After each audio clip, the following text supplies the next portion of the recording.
Hallelujah!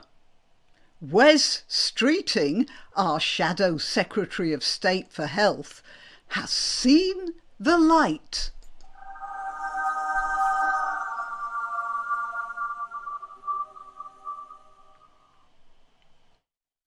And, by the way, I'm Granniopteryx.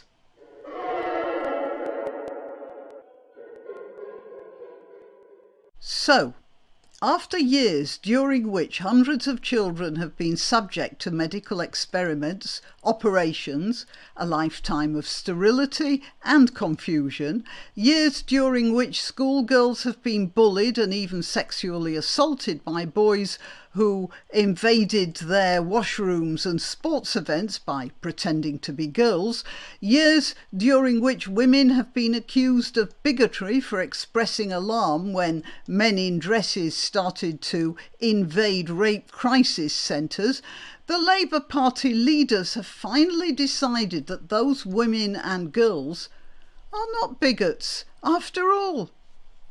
Well, it's so nice of Streeting to say that he should have defended women. Wes Streeting, I should have spoken up sooner at Stonewall to defend women. With respect, Mr. Streeting, well, actually, without any respect at all, thank you very much, but we don't need defending. We just don't need attacking.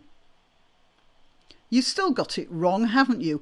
To explain, Mr. Streeting is the Shadow Health Secretary, and that means that if, or more likely when, the Labour Party takes the helm of government in July, Streeting will step into the job of Secretary of State for Health.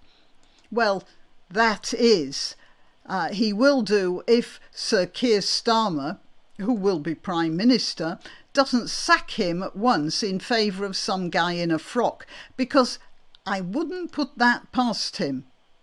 Starmer has followed every fashionable trend growing. Let's not forget that famous BLM photo. What an embarrassment that was. Yeah, and when the transgender froth suddenly started to bubble up, the Labour Party was all for that as well. Is it transphobic to say only women have a cervix?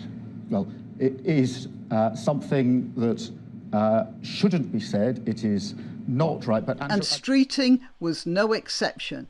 However, and to give them their due, the Conservative government did do something right. They instructed the National Health Service to commission a report on the current fashion for slicing up children. And to the surprise of no one in particular, the report, headed by Dr. Hilary Cass, came to the conclusion that the transgender fad had gone too far.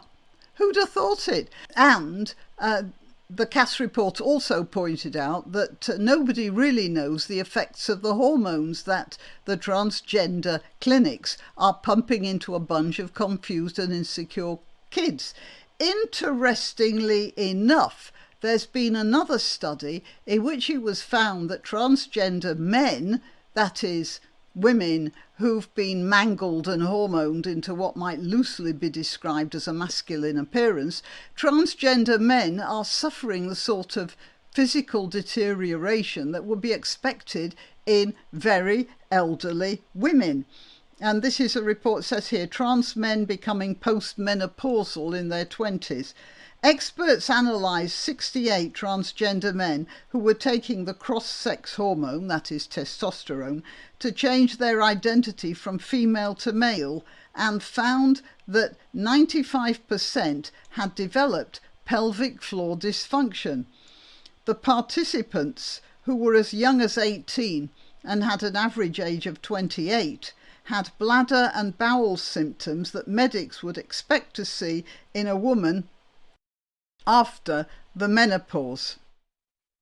Experts said that the impact of the sex-changing drugs on bodily functions are under-researched and under-reported, with people not being informed of the risks at gender clinics. I think the risk of a gender clinic is actually the simple act of crossing the going through the front door. Anyway, back to Mr. Streeting. He should have defended women, should he? How about saying he should simply have applied some common sense, or is that too much to ask of a politician? Of course, there is another possibility. Starmer et al. Have, as I said, grabbed onto any fringe OOTD, that's outfit of the day for the uninitiated. They've grabbed onto every OOTD going past in an attempt to stop the lunatic fringes of their party, who are to keep them inside the tent. Now they have to think of the actual electorate, so they're backpedaling furiously, trying to have us think that they're halfway sensible. My question is this: what happens when they've won the election and then they have to start again worrying about the lunatic fringes? Are they going to go back to their old OOTDs? Well, what do you think? Okay, till next time. Why not treat yourself or a favoured relative or friend to these magnificent examples of merch? The mugs and t-shirts come in the granniopteryx design or Granbo with a firearm or the more deadly knitting needles. Go to www.granniopteryx.com and whatever platform you're watching this on, please click like, subscribe and share.